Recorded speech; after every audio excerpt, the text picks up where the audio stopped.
The state of California has been long renowned to have experienced its severe drought. However, according to the Los Angeles Times, California has experienced its wettest month in recent history, and thus the state of Southern California isn't sure whether to expect a shortage or surplus in the year ahead. The LA Times further elaborates that despite these atmospheric changes, the region remains under a droughty emergency declaration from the Metropolitan Water District of Southern California.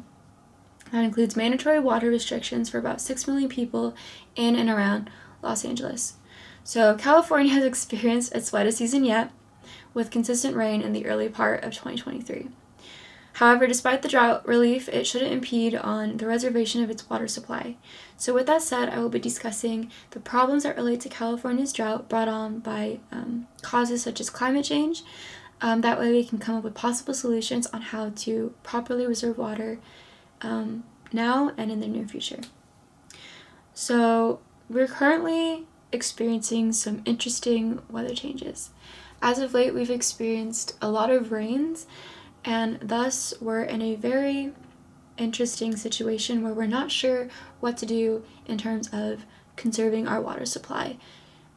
Since the water supply has greatly increased, do we save the water? Do we continue on and use it up as much as we can until it's a drought again? We don't know. We're not sure of where we will be in the next few years to come, so we're unsure about what to do with our water supply.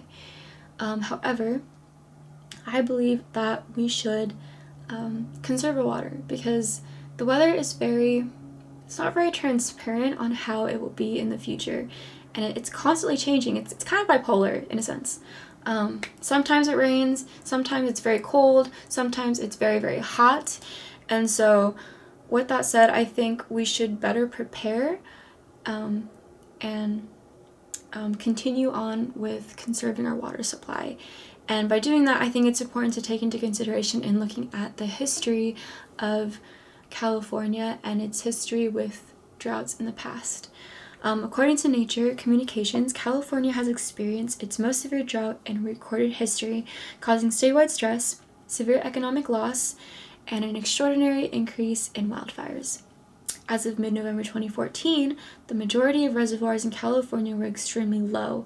Lake Oroville, the second largest reservoir in California, lay at 26% of its full capacity, despite being at 90% in April of 2013. A drought state of emergency was declared in California in January of 2014 in response to historic water shortfalls as well as increasing numbers of wildfires. The total statewide economic cost of 2013 to 14 is estimated at $2.2 billion, with a total loss of 17,100 jobs. So if we look at history, we've experienced a great amount of drought, or we've been in a drought, I should say. And so it's definitely had a negative impact on the state of California with its decrease in percentage of water within our lake reservoirs, as well as experiencing a severe economic loss and an increase in number of wildfires. So in the past, we've dealt with the consequences of this particular change in having water available, and so taking that into consideration with our current situation, we should keep in mind that we don't know where we're going to be in the future. And with that said, we should take a look at what is causing this particular problem.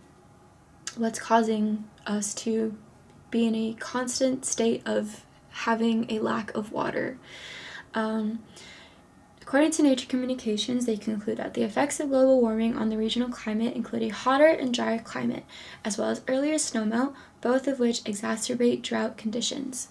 And according to Bay Nature, they claim with certainty that climate change exacerbates the effects of a drought through higher temperatures and the resulting increase in evapotranspiration, which is a loss of moisture in the atmosphere. When it's hot, moisture evaporates at a faster rate and less water is therefore available for us to drink and for plants to retain.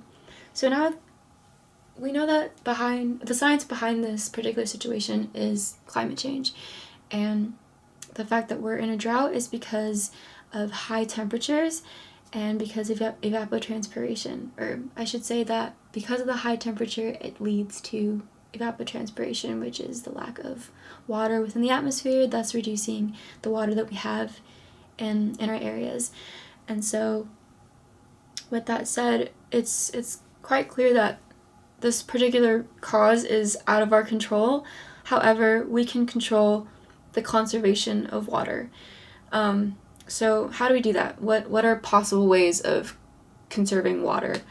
The Journal of Water Resources Planning and Management compares California conservation plans with Australia, and the latter has proven to issue quality and effective ways to conserve water that can really benefit the state of California, such as outdoor water restrictions. The journal claims that outdoor water restrictions are a major reason that Australian outdoor use is less than in California. Even when water is not short in supply, many Australian cities limit outdoor water use than in California. In Melbourne, for example, outdoor watering is prohibited from 10 a.m. to 8 p.m. If residents notice neighbors wasting water, they can call a hotline to report water washers and impose a fine. Another way to conserve water is lower flush toilets. As the largest indoor residential end use before the 2000s, toilets were a logical place to start with conserving water in coastal areas. Australia has advocated dual flush toilets with a half flush option when a full flush is necessary. So, taking in consideration with these possible solutions like outdoor water restrictions and kind of holding accountable that we need to reserve our waters, otherwise there will be consequences where we'll have to pay for it, as well as lower flush toilets where we won't use as much water when we use the restroom. I think this will greatly aid in how we can better apply those solutions into our current situation, because we understand that climate change and we understand that the drought is heavily due to climate change, and thus we know it's kind of out of our control. But by taking those components into consideration and learning that we do have some sort of control, it can allow for us to be better prepared for the future.